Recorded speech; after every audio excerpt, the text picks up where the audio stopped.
Hello my dear students, मैं commerce वाले गुरुजी। आज की इस वीडियो के अंदर हम करने वाले हैं क्लास 12 टर्म फर्स्ट के अंदर अकाउंटेंसी के अंदर कौन कौन से इंपॉर्टेंट टॉपिक्स है जहां पर आपके एमसीक्यू बन सकते हैं।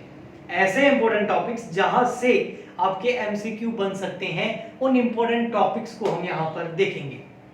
सबसे पहले बता दें, आपका जो सिलेबस है वो वैसे आपको पता ही होगा, उसके ऊपर मैंने वीडियो एक बना रखा है। उसमें जो आपके पार्टनरशिप के दो टॉपिक आ रहे हैं, fundamentals of partnership and admission of a partner, ये दोनों टॉपिक 18 मार्क्स के हैं, तो पार्टनरशिप बहुत इंपॉर्टेंट हो गई आपके। फिर आता है आपका कंपनी अकाउंट्स। कंपनी अकाउंट्स के अंदर इशू ऑफ शेयर्स टॉपिक आ रहा है और यह अकेला टॉपिक 12 मार्क्स का है, 12 मार्क्स का है। उसके बाद आपके आते हैं ratio analysis and financial statement analysis. ये दोनों टॉपिक मिला के 10 नंबर के हैं और इस तरीके से टोटल आपके 18, 12 एंड 10 हो जाते हैं 40 मार्क्स, 40 नंबर। और 40 नंबर का ही आपका एमसीक्यू बेस्ड टर्म फर्स्ट का पेपर होगा। इसके अलावा 10 मार्क्स आपको प्रोजेक्ट वर्क के मिलेंगे। टोटल आपके टर्म फर्स्ट 50 नंबर का हो जाएगा, 50 नंबर का हो जाएगा। अकाउंटेंसी का पेपर है 30 दिसंबर को, यानी कि 13 दिसंबर को। आपके पास लगभग 1 से 1.5 महीना है। तो आप जब इसकी प्रिपरेशन करें तो आप कौन कौन से टॉपिक पे ज्यादा आपको ध्यान देना है वो हम आपको बताते हैं। तो सबसे फर्स्ट है आपका पार्टनरशिप से स्टार्ट करते हैं। उसमें सबसे फर्स्ट आपका जो चैप्टर है वो है फंडामेंटल्स ऑफ पार्टनरशिप। वैसे कहीं से भी एमसीक्यू बन सकता है, लेकिन वो आप इजीली कर लोगे। लेकिन ऐसे इंपॉर्टेंट टॉपिक जिसको बिल्कुल भी नहीं छोड़ना है, वहां से एमसीक्यू बनेगा फंडामेंटल्स ऑफ पार्टनरशिप के अंदर। तो वो आता है आपका rules applicable in the absence of partnership deed. Partnership deed के एब्सेंस में कौन कौन से रूल्स एप्लीकेबल होते हैं, इसके ऊपर एमसीक्यू बन सकता है। इसका मैं सॉल्यूशन आपको नहीं दूंगा हर क्वेश्चन का, वरना ये बहुत बड़ा वीडियो हो जाएगा। बट बता देता हूं कि भाई प्रॉफिट एंड लॉस इक्वल बांटेंगे, किसी भी पार्टनर को रेम्यूनरेशन यानी कि सैलरी बोनस कमीशन नहीं देंगे, इंटरेस्ट ऑन कैपिटल नहीं देंगे, इंटरेस्ट ऑन ड्रॉइंग नहीं देंगे, और पार्टनर के लोन पर 6% इंटरेस्ट दिया जाएगा। ये रूल एप्लीकेबल होते हैं, तो इसके ऊपर क्वेश्चन बन सकता है। सेकंड, इस टॉपिक में बात करें फंडामेंटल ऑफ पार्टनरशिप के अंदर, तो इंटरेस्ट ऑन ड्रॉइंग, इसके ऊपर एमसीक्यू बनेगा। शॉर्टकट मेथड से क्वेश्चन आएगा, प्रैक्टिकल क्वेश्चन आएगा इसमें से। उसके अलावा इंटरेस्ट ऑन ड्रॉइंग के बाद में इंटरेस्ट ऑन कैपिटल पे भी क्वेश्चन बन सकता है, लेकिन इंटरेस्ट ऑन कैपिटल में से जो क्वेश्चन बनेगा वो प्रोडक्ट मेथड आपसे पूछा जा सकता है। उसमें आपको एडिशनल कैपिटल और विड्रॉल जरूर दिया हुआ होगा। इसके अलावा फिर बात करें तो क्लोज पार्टनरशिप अकाउंट के अंदर जो हम एडजस्टमेंट करते हैं सिंगल एंट्री सिस्टम से, उसके ऊपर प्रैक्टिकल क्वेश्चन आपके आ सकता है। तो ये इंपॉर्टेंट टॉपिक्स थे फंडामेंटल ऑफ पार्टनरशिप के अंदर। नेक्स्ट चैप्टर की बात करें तो एडमिशन ऑफ अ पार्टनर या admission of a new partner की, तो इसमें क्या क्या है। तो इसमें वैसे दो टॉपिक और मैं इंक्लूड कर देता हूं। उसमें एक है गुडविल वाला और एक change in profit sharing ratio वाला। तो यहां पर आपके सबसे फर्स्ट क्वेश्चन जो 100% प्रैक्टिकल क्वेश्चन बनेगा वो बनेगा calculation of new profit sharing ratio. चाहे वो चेंज इन एग्जिस्टिंग रेशियो के अंदर से बने, चाहे न्यू पार्टनर के हिसाब से बने, बट प्रैक्टिकल क्वेश्चन आपको कम से कम 2 से 3 प्रैक्टिकल क्वेश्चन इसमें से देखने को मिल सकते हैं एनपीएसआर, न्यू प्रॉफिट शेयरिंग रेशियो की कैलकुलेशन के। उसके बाद वैल्यूएशन ऑफ जो गुडविल है ना, परचेज मेथड, कैपिटलाइजेशन मेथड और एन्युटी मेथड, वहां से super profit and average profit में से आपके क्वेश्चन बन सकता है। इसके अलावा हिडन गुडविल का भी प्रैक्टिकल क्वेश्चन आ सकता है। बात करते हैं आगे। फिर गुडविल की जर्नल एंट्री पूछी जा सकती है कि ये ऐसा ऐसा है, बताइए इस केस में जर्नल एंट्री क्या होगी, तो वो भी क्वेश्चन बन सकता है। उसके बाद एडजस्टमेंट ऑफ कैपिटल में से क्वेश्चन बन सकता है।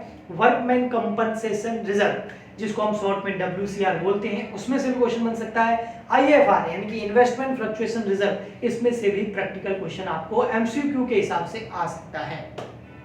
तो यहां से आ सकता है। रीवैल्यूएशन की आपको जनरल एंट्री पूछी जा सकती है। रीवैल्यूएशन अकाउंट तो पूछने से रहे क्योंकि MCQ है, बट जनरल एंट्री रीवैल्यूएशन की पूछी जा सकती है कि ऐसा ऐसा हो गया तो इसकी जनरल एंट्री क्या होगी। तो रीवैल्यूएशन की सारी जनरल एंट्री अच्छे से देख के जाना। तो ये हो गया आपका पार्टनरशिप अकाउंट। अब हम बढ़ते हैं नेक्स्ट टॉपिक पे, वो है हमारा कंपनी अकाउंट। कंपनी अकाउंट के अंदर हमारे सिलेबस में टर्म फर्स्ट के अंदर इशू ऑफ शेयर्स।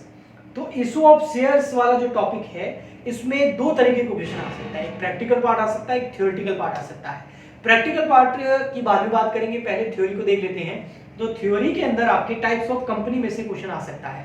है ना, मिनिमम डायरेक्टर कितने होंगे, मिनिमम मेंबर कितने होंगे, शेयर होल्डर कितने होंगे, मिनिमम कैपिटल वगैरह, है ना, मिनिमम मैक्सिमम इस हिसाब से क्वेश्चन आ सकता है। कौन सी कंपनी शेयर इशू कर सकती है पब्लिक में, कौन सी नहीं कर सकती है ना, private limited, limited, OPC 1% company क्या होती है। तो ये टाइप्स ऑफ कंपनी में से क्वेश्चन बन सकता है, टाइप ऑफ शेयर्स में से क्वेश्चन बन सकता है, लेकिन प्रेफरेंस शेयर्स के टाइप्स जो है उसमें से बन सकता है ना, क्यूमुलेटिव नॉन क्यूमुलेटिव वाले प्रेफरेंस शेयर थे ना, वहां से क्वेश्चन बन सकता है।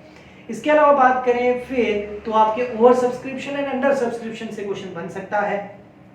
आईपीओ, प्रोस्पेक्टस, प्रमोटर्स, जो बेसिक टर्म्स है कंपनी अकाउंट की, वहां से आपको थ्योरी क्वेश्चन पूछा जा सकता है।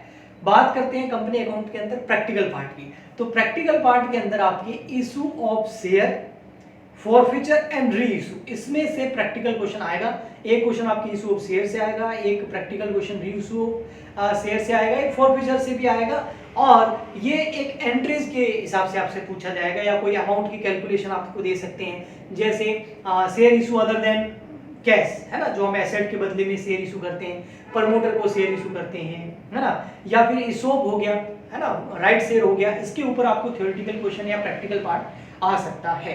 इसके बाद बात करते हैं आपके अगला हमारा टॉपिक आता है फिर इसके अंदर कि जो प्रोरेटा टेबल है वो आपसे पूछेंगे नहीं, लेकिन उसमें से कोई अमाउंट पूछ सकते हैं, और वो आएगा आपका calls in advance and calls in arrear.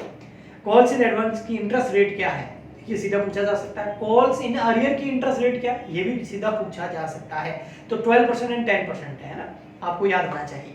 और इसका प्रैक्टिकली इंटरेस्ट कैलकुलेशन करने की प्रैक्टिकल चीज भी आ सकती है। तो ये हो गया कंपनी अकाउंट।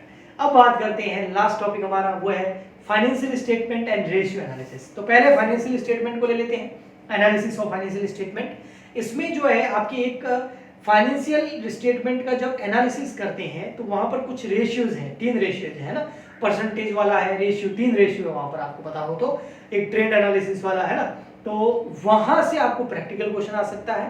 थ्योरेटिकल की बात करें तो जब आप फाइनेंशियल स्टेटमेंट को पढ़ते हैं तो वहां पर 2 चीजें आती हैं, एक स्टेटमेंट ऑफ पीएनएल और एक बैलेंस शीट। तो स्टेटमेंट ऑफ पीएनएल और बैलेंस शीट के जो हेड और सब हेड है वहां से गारंटेड क्वेश्चन आएगा, 100%। 2 से 3 क्वेश्चन आ सकते हैं, 100% आएंगे कि बताइए इसका हेड कौन सा है, या बताइए ये कौन से सब हेड के अंदर आता है, या कौन से हेड के अंदर आता है। तो ऐसा क्वेश्चन आ सकता है। जैसे लॉन्ग टर्म बोरोइंग कौन से हेड के अंदर आता है, तो नॉन करंट लायबिलिटी का हेड नंबर 1 है ए, तो ऐसे क्वेश्चन आ सकते हैं। उसके बाद last topic ratio analysis. Ratio analysis में कहीं से भी क्वेश्चन आ सकता है, इसमें कोई भी चीज इंपॉर्टेंट या लेस इंपॉर्टेंट, मोस्ट इंपॉर्टेंट कुछ नहीं है, कहीं से भी क्वेश्चन पूछा जा सकता है। आपको रेशियो एनालिसिस चैप्टर के सारे फॉर्मूलाज याद होनी चाहिए। इसके अलावा आपको रेशियो एनालिसिस चैप्टर के सारे क्वेश्चंस की आपने प्रैक्टिस कर रखी हो। अगर आप एनसीईआरटी से प्रैक्टिस कर रहेंगे तो वहाँ क्वेश्चंस थोड़े कम है, अगर आपने टीएस ग्रेवाल या कोई प्राइवेट बुक से प्रैक्टिस करी है तो वहाँ पर आपको अच्छा खासा प्रैक्टिस के लिए मटेरियल मिल जाएगा। ओके, अब बात करते हैं कि ये टॉपिक आपको हमारे चैनल पे क्या मिलेंगे, बिल्कुल मिलेंगे। हमारे YouTube चैनल, इसी चैनल पर प्लेलिस्ट बना रखी है हमने, है ना, क्लास 12th अकाउंटेंसी की। उसमें जो ये मैंने टॉपिक बोले हैं लगभग आपको 90% टॉपिक्स अच्छे से डिटेल में समझाए हुए मिल जाएंगे। उस प्लेलिस्ट का लिंक इस वीडियो के नीचे डिस्क्रिप्शन बॉक्स में आपको मिल जाएगा, आप जाके वो देखिए और अपनी प्रिपरेशन कंटिन्यू कीजिए। नेक्स्ट लेक्चर के अंदर हम ऐसे कैसे बिजनेस स्टडी और इकोनॉमिक्स के भी इंपॉर्टेंट टॉपिक्स लेके आएंगे। तो हम मिलते हैं नेक्स्ट वीडियो में। अगर ये वीडियो अच्छा लगा है, हेल्प मिल रही है तो लाइक करें, शेयर करें, और कुछ पूछना है तो कमेंट कर सकते हैं। हम मिलते हैं नेक्स्ट वीडियो में, तब तक के लिए goodbye and thank you.